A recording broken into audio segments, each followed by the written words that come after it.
ज्ञाने हालेलुया। आज मला लोक काय, मी खरं सांगतो, मला काय म्हणतात ते, अरे आमच्यापेक्षा वयाने लहानीस तू आम्हाला काय शिकवणार, तू आम्हाला काय सांगणार?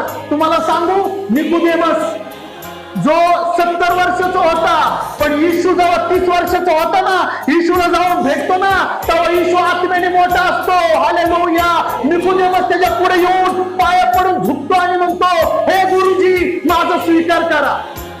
हालेलुया। आज लोक काय म्हणते, तुम्ही आमच्यापेक्षा लहान आहेत वयाने, तुम्ही आम्हाला काय शिकवणार? जो आत्म्याने मोठा आहे त्याचा आदर करणार तुम्ही म्हणा।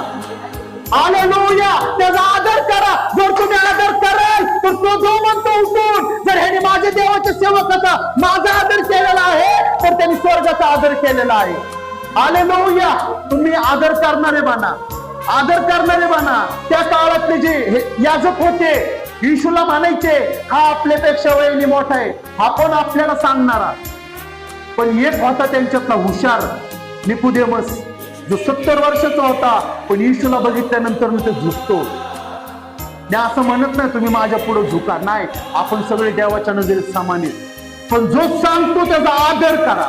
जो सांगतो काहीतरी तळमळ त्याची, त्यांनी बघितले काहीतरी, म्हणून तो आज मला सांगते। आज त्यांनी काहीतरी पाहिलेले। हालेलुया।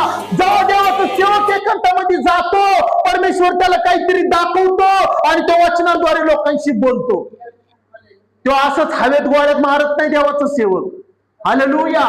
देवाचा सेवक देवाला बोलतो की हे खरंच मंडळीसाठी आहे का? हे खरंच मंडळीसाठी आहे का? प्रभू मला सांग।